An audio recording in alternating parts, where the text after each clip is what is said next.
From the nation's capital, the Conservative Caucus presents Conservative Roundtable, an in-depth look at today's most important issues. Welcome to Conservative Roundtable. I'm Howard Phillips. We're very privileged to have as our guest for this broadcast an outstanding member of Congress, Dana Rohrabacher of California. I had the privilege of meeting Dana Rohrabacher when he served in the Reagan administration as one of the architects of the fight against communism, which ultimately led to such things as the fall of the Berlin Wall. Dana, before we get into the subject at hand, let me first of all thank you for all you did during the Reagan administration, and let me thank you for what you're doing now in Congress on the important issue of Red China, the threat it poses. And I especially want to thank you for what you're doing to alert the American people and, even more important, your colleagues in Congress to what's happening at the Isthmus of Panama. Before we get into Panama, tell us a little bit about how you came to be part of the Reagan administration and the part that you played there. I will do that as right after I make sure your listeners understand that you were the one who alerted me to Panama. Well, thank you. And you came into my office, and as if I didn't have enough crosses to bear, I said, Dana, we've got this problem down there. You really have to pay attention to it. And thanks for about tripling my workload, Howie. I sure appreciate that. Dana, and let me just say you have done a phenomenal job. Added to all of the other things you're doing, you took the time to go down to Panama to see for yourself. You've got an outstanding staff, and you've assigned a key member of your staff to focus on this issue. You introduced a critically important resolution into Congress.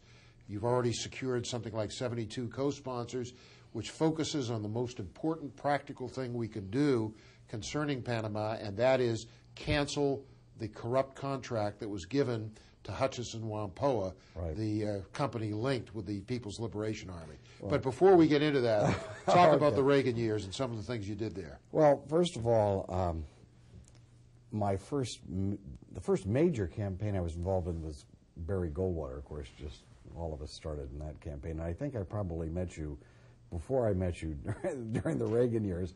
I'm sure we were involved in some of our conservative activities together way back when. But I was active in Reagan's first campaign for governor, and actually camped out in his back lawn when I was 18 years old, because they were going to eliminate Youth for Reagan, and I had to plead our case directly with him. And years later, after ending up, after having been a journalist and going through school and got my degree, and then I became a reporter in Los Angeles. When Reagan ran for president, I worked on his campaign. I was Lynn Nofsinger's assistant, the assistant press secretary in both 76 and 80. And when he won in 80, I was invited to the White House and to be not in the press section, but to be a speechwriter. So I was one of Reagan's 5 principal speechwriters for 7 years. As a what were some of the most important speeches in which you participated? Well, frankly, I'm one of these fellows who likes to give Ronald Reagan all the credit, because no matter what we wrote, first of all, Ronald Reagan taught us how to write speeches. I don't care who we're talking about here. The first speech that I ever wrote for anybody beside myself was for Ronald Reagan when he was president of the United States. And that's because he taught me how to write a speech. He sat down with us and told us what he wanted in the speech, how long it should be, how it was to be constructed, how to put the humor in, how to put the statistics in, what type of language to use, and how to make sure that the press quoted the parts of the speech that he wanted quoted, etc.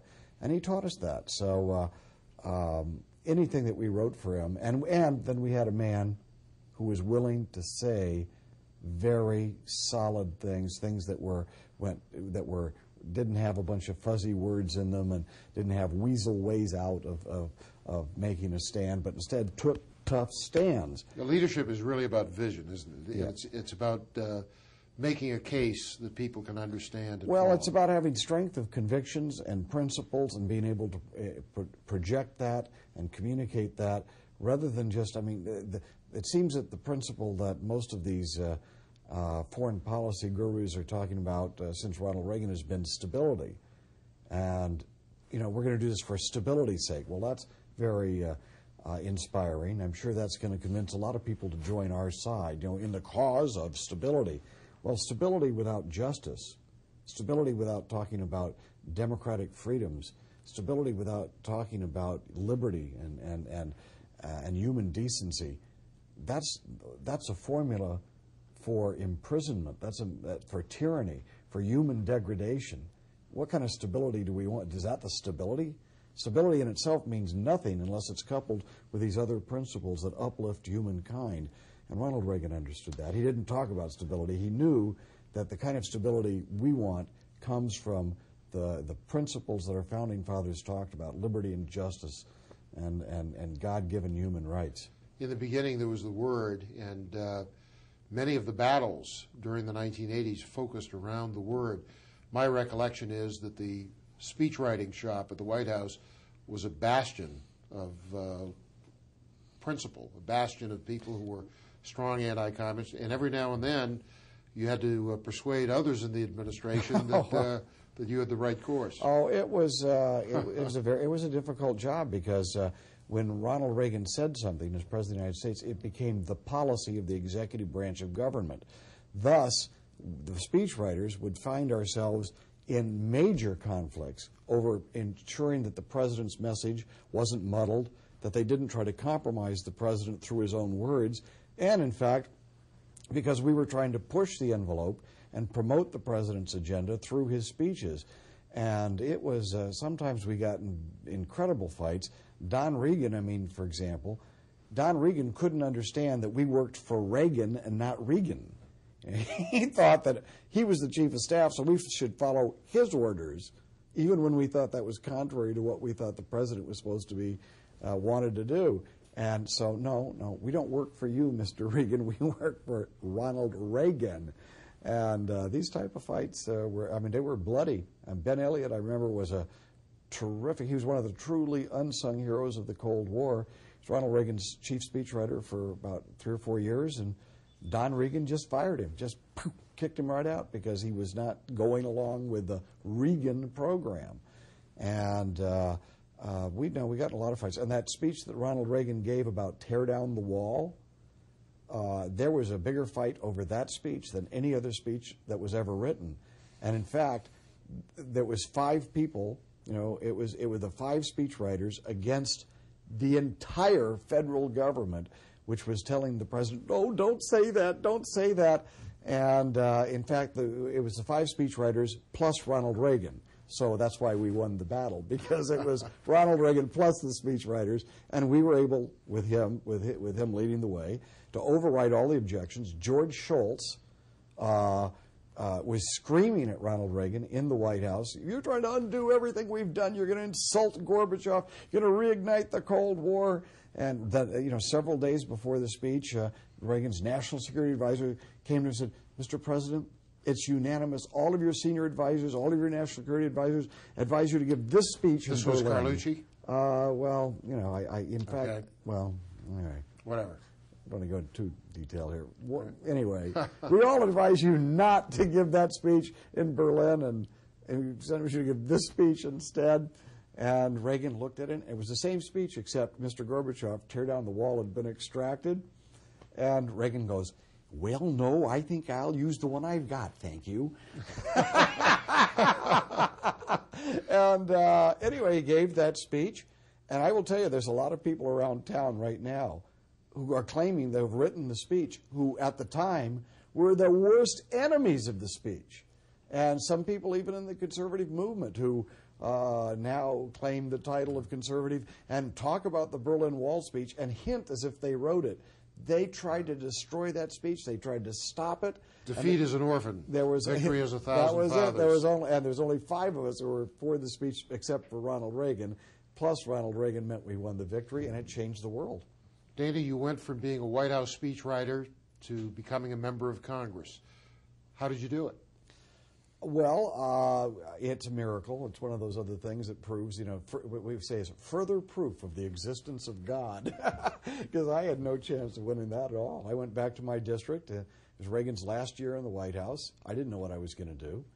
And you thought about producing a movie, as I recall. Well, I've written several film scripts, and I've never been able to get around to raising the money and producing them. But I had other work that had to be done, I guess. But anyway, the fellow in my district, Congressman Dan Lundgren, who recently ran for governor and got wiped out, he decided not to run for re-election as congressman.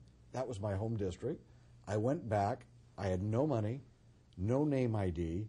However, I had just been Ronald Reagan's speechwriter, and I was a special assistant to the President of the United States. And I said to myself, you know, that's an impressive thing. And in this district, which was a heavily Republican district, I think they like Ronald Reagan, and that might mean something to those people. And sure enough, I was my opponents outspent me 3-4 to 1, and I was up against some very powerful, moderate Republicans, one of whom ended up endorsing Clinton, I might add, which was a surprise, surprise. All these moderate Republicans pretending to be conservative. And I beat them handily. There was 2 of them, and I got 13 points higher than my nearest rival. That's wonderful. And your seat has been pretty secure since then? It's been pretty secure, yeah. My last election, my opponent outspent me 2 or 3 to 1, and I beat her by 60 to 40. And but what it comes down to, unfortunately, because I'm against most favored nation status for China. And let me say that is a very courageous position for anyone from California to take. Sure. Because of the number of businesses in your state that are connected with China and that put money into campaigns. Well, yeah, if I would have another position on most favored nation for status for China, if I could just forget about the fact that it's the world's worst human rights abuser and that it is the potential threat to the United States of America. It's the largest potential threat to the United States today. If I could just forget that and go along with letting these people make billions of dollars off using slave labor in China, my coffers of my campaign would be full. No one would ever outspend me in an election. Instead, I usually have about $200,000, and but I bet you sleep better at night. We're going to have to take a break. We'll be right back with our special guest, Congressman Dana Rohrabacher, right after these messages. Stay with us.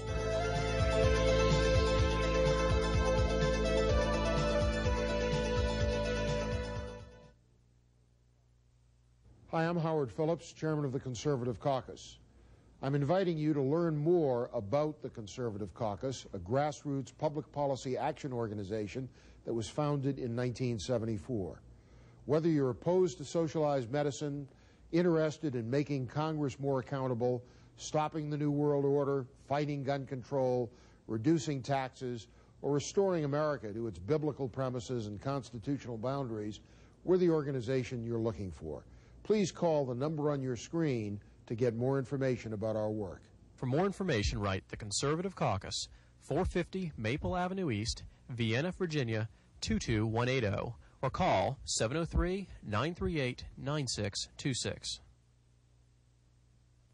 Here's how you can become a citizen lobbyist and influence how your representatives vote. Write a letter to your congressmen and senators. Speak out on a call-in talk radio program. Write a letter to the editor of your local newspaper, and call the Conservative Caucus for more information at 703-938-9626.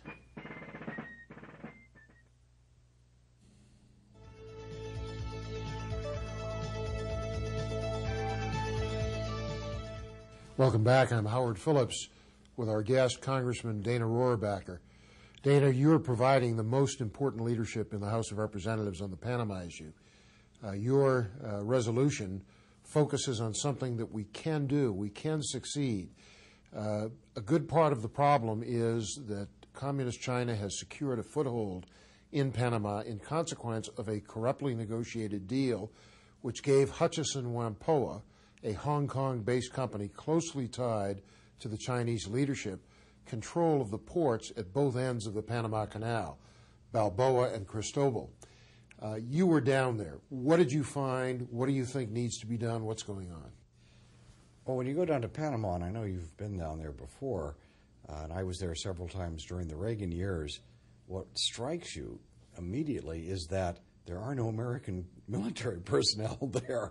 When I was there, there was tens of thousands of American military personnel in these various military bases along the canal in order to protect it. All those American military bases are ghost towns right now. Panama has a very small police force. Just today, some helicopters were hijacked by narco-terrorists tied with FARC out of Colombia. Right, and there was no I mean, what can the Panamanian police force do about it?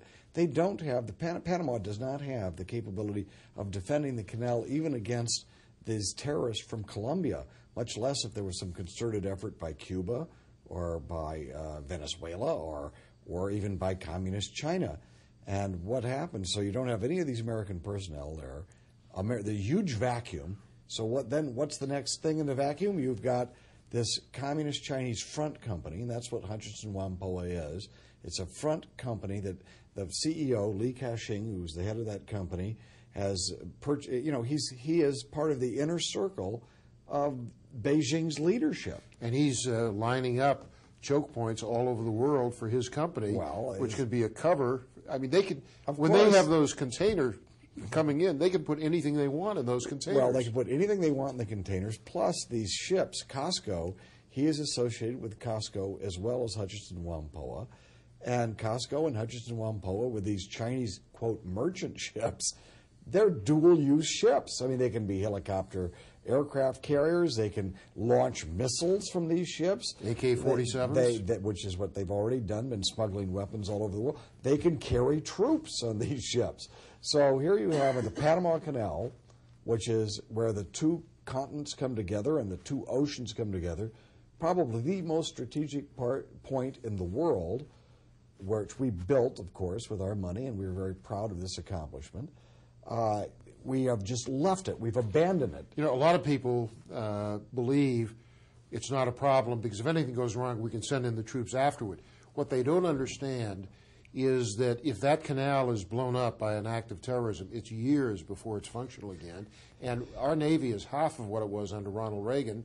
And as a result, in time of war, if we need to rapidly transfer vessels between the Atlantic and the Pacific, we're in trouble. If we are in a crisis with communist China, unless we do something dramatic right now, any future conflict with China will have to be based on the fact that we will not be able to use the canal to help our ships go from the Atlantic to the Pacific, which, of course, our entire strategy is based on not having a large Navy. You have to be able to have that rapid ability to go from the Atlantic to the Pacific. So it destroys the strategic plans that we have for confronting any type of aggressive communist Chinese move in the Pacific. And so you've got a total vacuum down there, and you've got this communist Chinese front company buying up the land and controlling, putting itself in a position to dominate the canal. Now you have these other, now here's where your question again comes in. What happens in time of a crisis? We don't even have air bases down there anymore. Hutchinson Whampoa has the right to go in and take over some of these military bases as well. Rodman Naval Station. Sure. This is, we are seeing what happens when the United States leaves a vacuum. Now, the solution here is not, which unfortunately some conservatives, they get very excited, and I will have to admit some conservatives who are raising money off direct mail, first of all, they say the communists are already in control, which they're not. This is a process, a subtle process of evolving into a situation where they will control the canal within a few years unless we do something about it. The evolution is... And the economy. Right. They will dominate all of Panama within 10 years in a very slow process. At the end of that 10-year period, maybe 5-year period, they will totally dominate Panama, and we will never know what hit us, and the Panamanian people won't know what happened either. They will buy off the corrupt politicians to get the points of leverage in that society they need. They will bring in thousands and thousands of Chinese workers to work at their ports who will become, again, a dominant force in that society. I remember in Grenada, President Reagan sent in forces because of a far smaller number of Cubans in Grenada than we already have Chinese communists in Panama. A couple hundred. And with these ports, when I went down there, I went to look at the ports, and already they're fencing off the areas around on both ends of the canal, fencing off these huge areas of building these port facilities. And they are taking, not necessarily sovereign control, but they are certainly taking authority into their hands in those areas, and they're going to bring in anybody and anything they want in those areas. And who in Panama is going to stand up to them when they're bribing all the officials? They're the ones who've got the money. They're the ones with the guns. They're the ones with the guts enough to wipe somebody out who gets in their way. And plus, they're gutsy enough to bring in all the people they want to give them the muscle they need in a crisis. It's a catastrophe in the making. Now, we have a chance to turn it around. Dana, the Conservative Caucus has been working on this in one way or another since the mid-1970s. Other organizations have as well. Until recently, it's been very hard to develop any sense of concern on the part of our leaders in Congress and elsewhere. Where have we gone wrong? What can we do to be more effective? Well, the reason why people are beginning to understand this now is because of something else we have been working on, the two of us, as well as a few other stalwarts, and that's alerting the American people to the fact that China poses a great threat to our national security. Communist China looks at us as their enemy. The Communist Chinese in Beijing hate us, everything we stand for. They believe they have a right to dominate all of Asia and the Pacific Basin, and they think the United States is the only power that stands between them and their historical right to control this territory, just like the Japanese did back in the 1920s. And because China, a lot of people are waking up to that, then they're seeing what China's doing in Panama. That's what's finally, oh boy, that's right, this is a big issue. You know, I look at Bosnia, I look at Kosovo, even Haiti. This is so much more important. Oh, it's incredibly more important to our national security. Those countries, those operations are draining our resources away from being able to stand up in our areas where we really need to. And again, let me note this. It does no good for us to talk about taking back the canal. This is very counterproductive. The people of Panama are our greatest allies, and they want us there to be partners with them. And, you know, it really doesn't matter who runs the canal as long as they're not unfriendly. That's right. What matters is, can we keep the canal open, and can we make sure that protected. the isthmus doesn't become an asset for a hostile power? There it is. There you go. And the people of Panama in that endeavor are our greatest ally, just like the people of the Philippines. They love us, and they love democracy, and they don't like gangster dictators, and they really appreciate that we came down and saved them from Noriega. And 70%, the polls show 70% want us to have a security arrangement with Panama. But of course, the Chinese communists were down there buying off the last regime, and this, of course, administration, who is friendly to the communist Chinese, didn't want to upset that. So our national security is being put in jeopardy, and we're being separated from our allies, which are the people of Panama. So what we have to do is not talk about taking back the canal for us, but instead making sure the new president of Panama, Mrs. Moscoso, that she is asked, as my resolution, HCON Resolution 186, requests that she cancel that corrupt deal that Hutchinson Whampoa, the communist Chinese... Even Bill Clinton's own ambassador to Panama questioned that deal, sure, where American companies that had offered a better deal were set aside in favor of this Chinese company. He had to do that because there was no way of getting around it. I mean, it's so obviously corrupt, and the people of Panama know that it was, and we know it was, and everybody knows it was, so that ambassador couldn't say anything else. We have to abrogate that agreement. We have to have her investigate that what went on and what corruption was behind the deal. And number 3, my resolution calls for her to enter into an agreement with the United States and to start negotiating on a security arrangement. 70% of the people of Panama want us to have some military presence there. We're siding with the people now. That's right. And so... we're not hostile interlopers. Right. It's Yankee, come back. That's it. And the main thing is people who start saying, oh, we should take back the canal and all this, that's counterproductive right now. But let's get to that treaty that was made. We just have a short time before the break. Are you optimistic about the new president, Mrs. Moscoso? Yes, I am. And now, not to say that anything's going to be a piece of cake. She's got people around her who've been around for many years and have the different interest groups that are working on them. And some of them have a history of their own. And But by and large, she's a breath of fresh air. She's a big improvement. She's a big improvement. It's going the right direction. We should try to give her the support and guidance she needs. And she was trained by her late husband, Arnulfo Arias, who was a great Panamanian patriot. Please stay with us. We'll be back with Congressman Rohrabacher after these messages.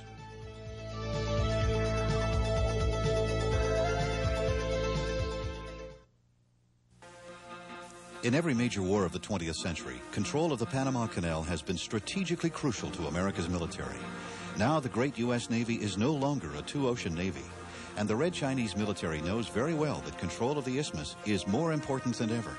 That's why Red China now seeks control of the two crucial ports on each side of the Panama Canal. If Congress fails to give our military the funds to maintain U.S. bases in Panama, Red China will fill the vacuum, giving a communist superpower a hammerlock grip on the path between the seas. Right now, there's no money in the defense budget to keep our U.S. bases in Panama. And even as we reduce our defense spending, Red China boosts theirs with $40 billion each year coming from us as the result of MFN, Most Favored Nation status. We the people, along with our leaders in Congress and at the White House, have a duty to preserve, protect, and defend America's vital interest in it.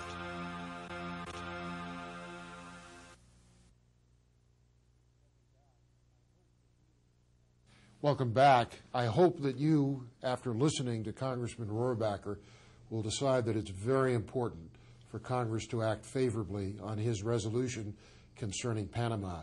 Please contact the Conservative Caucus at the address on your screen, and we'll be happy to send you a copy of the Rohrabacher resolution. I also hope you'll check out our website, www.conservativeusa.org. Congressman, in the last 30 seconds, I simply want to thank you again for your leadership on the China issue. The American people need to know that an ounce of prevention is worth a pound of cure, and it's suicidal for us to be supporting policies that strengthen a significant potential adversary. It's our worst potential adversary. We've got policies, most favored nation status, or even down in Panama, all over the world. Our country is being put in jeopardy by this China policy, and you're alerting them to that. Keep up the good work. Thank you, Dana. My pleasure. And thank you for watching Conservative Roundtable.